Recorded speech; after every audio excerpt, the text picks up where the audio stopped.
Hello guys, gals, and non-binary pals, welcome back to my channel, and today I wanted to go over prepping for 6.3. Now you might be thinking, isn't it a bit too early? Well, actually now is the best time. You definitely don't want to be prepping a week before, and now of course what we're going to go over today is what I recommend buying, what went up like crazy in patch 6.2, and what will not be coming along with patch 6.3.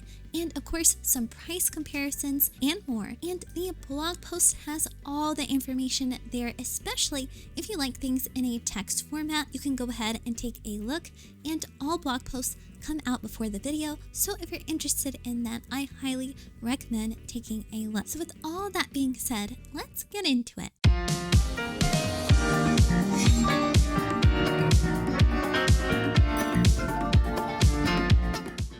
Now, before I start, do we know for 100% certainty what is coming along with patch 6.3? Of course not. The live letter is not coming out until a long while from now, and patch 6.3 itself won't come out until around December or January. But we can use past patches and the general release history to go ahead and make some predictions, since Final Fantasy does stick pretty much on the rails to what is being released. So what will come and what will not with patch 6.3. Now I am referencing this wiki page and the patch 5.3 notes, and here there's a ton of information: the continuation to the main story, the Alliance raid, Ultimate raid, new dungeon, a new extreme trial, continuation to the Full Hollows, tribal quests, and my prediction will be that it is for crafting, similar to patch 5.3, custom deliveries, and a continuation to Manderville weapons. And of course,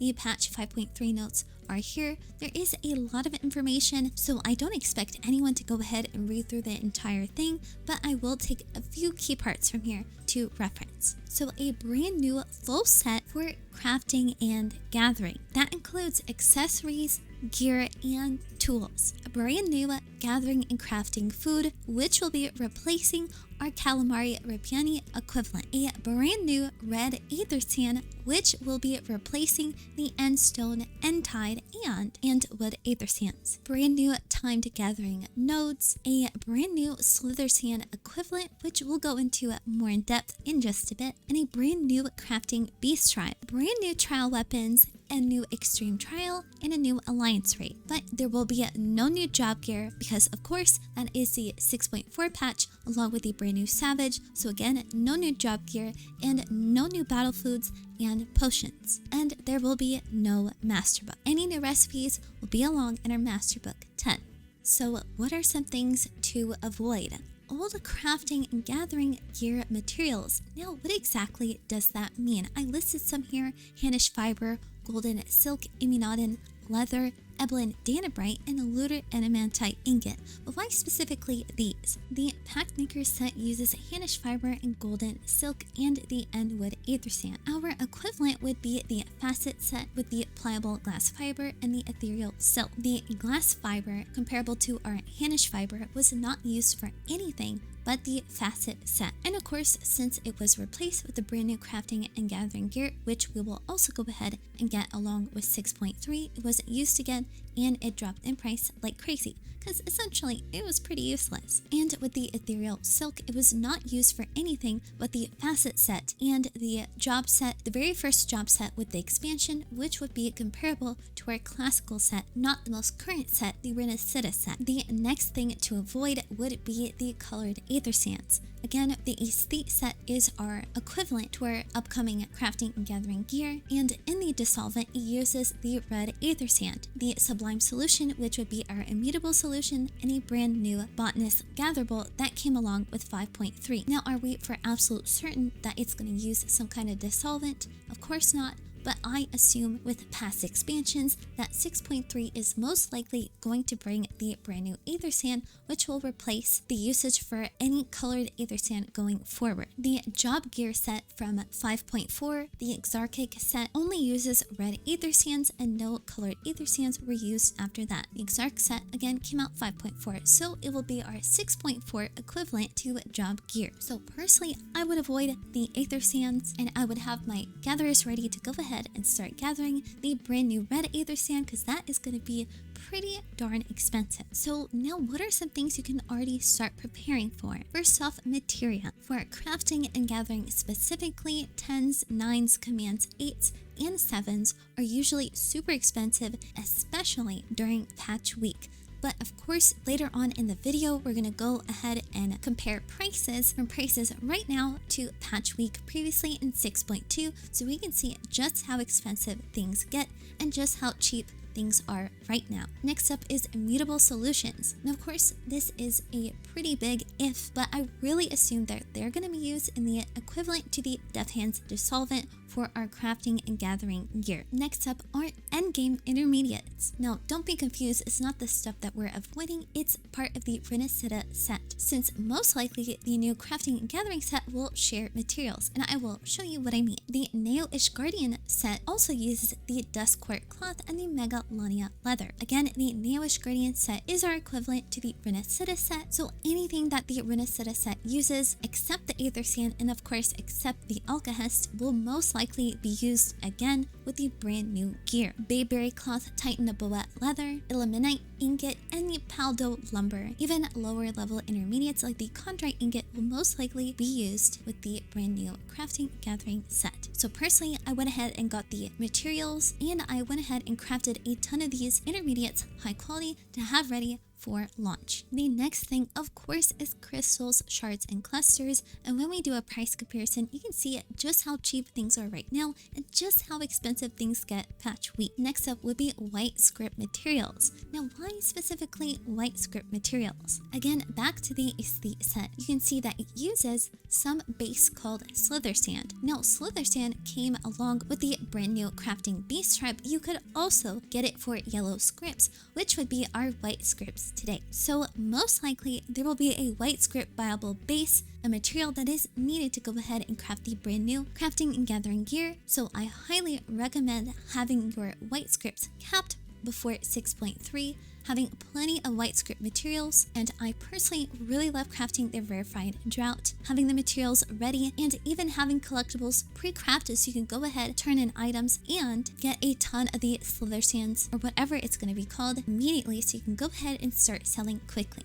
Next up is something that I noticed with 5.3, Tsukiyomi, Suzaku, and Seiryu weapons all came out during patch 5.33 sets of trial weapons, and I personally assume that they're going to go ahead and release Ruby, Emerald, and Diamond trial weapons together. But even if they go ahead and only release Ruby weapon, if they only release Emerald weapon, if they only release a Diamond weapon set of trial weapons, then you can still make a ton of gil because the trial materials itself go up in price like crazy. And along with that, Shadowbringer's materials. Now, why Shadowbringer's materials in the middle of Endwalker? Well, of course, it's because of the trial weapons. Here is the Hades trial weapon. It uses a tungsten steel ingot, prismatic ingot, dwarven mithril ingot, and king crab demi materia. And here is the Titania weapon, tungsten steel ingot, prismatic ingot, dwarven mithril ingot, and king crab demi materia. So all four of these are going to go up in price like crazy because people want to go ahead and sell as many and craft these quite quickly for either for themselves or to sell. So I highly recommend having the tungsten steel ingots, prismatic ingots, even the dwarven mithril pieces, and especially the king crab demi materia. You can get around like 140 per 4,000 white scripts. That is a ton, especially when you can sell it for around 10k on launch. So have these ready so you don't have to go ahead and buy at such a high price, or you can go ahead and make a ton of gil that way. And finally, the last one might be a little little bit random, but Bardings and trophies. Now, this is something that I noticed. Titania Bardings were around like 200k, 300k, 400k on a bad day. Now on my server, it's selling for around 600k to 800k, which is kind of crazy. Although it makes sense, the material went up in price, so naturally all the Bardings will go up in price as well. But it's not just Bardings, it's also trophies. And trophies are things that you can go ahead and create with the trial material for something in your house. And now we can go ahead and take a look at prices now versus patch week prices. So first up is trial materials, and I sold that entire stack of 10 for 1.4 million. Now, are you going to be selling the trial materials for that much the entire patch week? Probably not, but if you manage your undercutting, you can sell it at this exorbitant price. But also, even if you sell it, let's say you bought Titania wings at around 200k to 400k, and right now you can sell it for 600k. That's still around a 200k to 400k amount flip that you did by essentially not doing anything but buying at the right time. We can go ahead and see how much the Shadowbringers materials cost right now. So for diamond plating, it's looking to be at around 168,000 up to 200k, which is pretty darn cheap for how much it'll go up during patch week. With emerald plating, it's a bit cheaper, 136,000, but you can go up all the way to 150,000, also still quite cheap. Ruby plating, 146,000, it goes up to around also 180,000. I give it to up to 200k. Even if you buy it at the most expensive price, 200k, you would still make so much money once the trial weapons comes out. Also, if they throw as a curveball and it's actually the Warrior of Light weapons, it's a little bit more expensive, the Plate of Light, but you can get it for around 360,000 all the way up to, I would say, 400,000. Next up is materia. Now you can't quite see it, the images are quite small, but I'll put it up on the screen here. The Guerdon materia 10 jumped up to 30k a piece, which is kind of insane. Was it bought at 30k a piece? Yes, but usually it was selling for around 20k a piece, which is kind of insane because on my market board, I was buying a heck ton of them for only 5k gil. And of course, we're gonna go ahead and take a look in Universalis, but also the cutting materia 7s, they were selling for around 11k, and I bought mine and crafted mine, of course, with white scripts. It's a lot cheaper that way. You can get them for around 7k right now, but let's go ahead and take a look at some materia prices. You can get a ton of Guerdon 10s for only 4.7k gil. That is kind of insane. If you want to go ahead and get stacks of 40, 5.7 seems to be around the price, and then it jumps up to 6.3. Even if you buy it at 6.3, you can sell it for pretty much 20k during patch week, which is kind of insane. There is so much gil by doing nothing but just by buying at the right time. The cutting materia 7s are staying at around 7k, but again, I highly recommend crafting white scripts yourself to buy them that way. And of course, the most expensive materia usually during patch week is the command 10s. Now, why is command 10 specifically so expensive? It's usually the main materia you put in your gear first. So people are going to be using quite a lot of these because that's how you get started. And you can buy 14 of them right now for 9.9k, when usually it also goes up to 30k a piece. So 9.9k, usually I'm seeing it goes up to around 10.4k, and most expensive you're paying 11k per each. Next up is purple script materials. Since immutable solutions were a hot topic at that time for 6.2, the connected materials specifically for purple scripts, since you could buy the immutable solutions with purple scripts, the materials went up like crazy. Right now, palm sugar is pretty cheap at highs. Again, I think it was like 700 gil. It was selling patch week for 1.6k, which is pretty darn crazy. And of course, I would focus more on white script materials than purple script materials because of the Slither Sand equivalent that probably is coming around with 6.3. Next up is Bardings and trophies. And the cheapest Titania Barding right now is around 700k. I remember when I could have got it for 400k. That's like 300k plus. The Ruby Barding is 178,000 gil. The Emerald Barding 157,000 gil. Diamond Barding at 219,000 gil. And sometimes you can find Bardings cheaper than the trial material itself, so sometimes it's not even worth it to go ahead and craft it yourself. The True Barding of Light 404,000 k gil. It's a bit more expensive than the other ones, but indeed if the trial weapons do come out for this Barding of Light for that trial, then of course the Bardings will also go up in price. And finally, crystals. Now again, the image might be a bit small. Again, I do recommend looking at the blog post in the description below, but the wind crystal was jumping up to 119 to 120 gil each, when right now wind crystals are around 30 to 40 gil a piece. And with fire crystals, they were at around 164 gil each, but right now you can get them for around 30 to 60 gil a piece, which is pretty darn crazy. But of course, let's go ahead and take a look at Universalis. So you can buy 2,500 for 35 gil a piece, but a full stack of 9,999 is around 42. But when they cost around 160 gil a piece, that is a ton, and you can simply make pretty much millions by just having a few stacks of 9,999. And the wind crystal, cheapest at 41 gil a piece, when it goes up to 120 gil, you're also still making a ton. But it's not just crystals.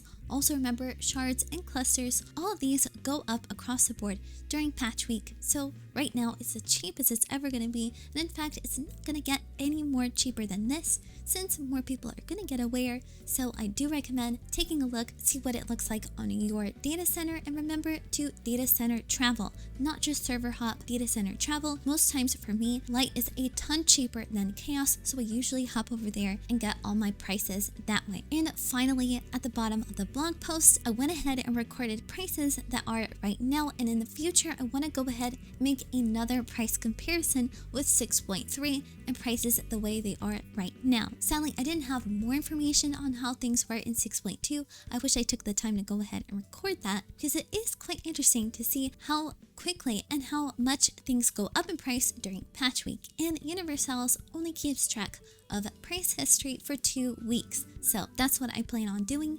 And also, if you're curious about the list, it is in the description below in the blog post. So I do recommend taking a look at that. But also, I'm going to make a whole another video, since this one is quite long, about my list and the stockpile that I'm personally going to put together. I think for 6.2 I invested around 20 million gil and I made 40 million. I thought, well, if I could do that with 20 million investment, why don't I invest 100 million? So I'm really excited to see how that goes. Whether or not I'll lose money in some aspects, I'm pretty darn certain though that I'm going to make a ton of money, a lot more than I would ever lose. But of course, that is the beauty of preparing beforehand. You really don't know what's going to happen, but of course we can use the resources to our advantage to make pretty good educated guesses. So guys, thank you so much for watching this video. Again, don't feel stressed. Don't feel like you have to do this or you should do this. Simply, it is just for the love of the game.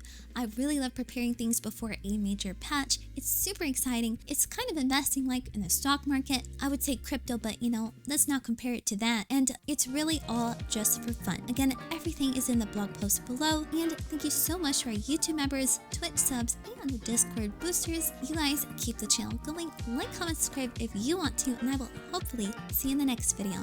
Bye-bye!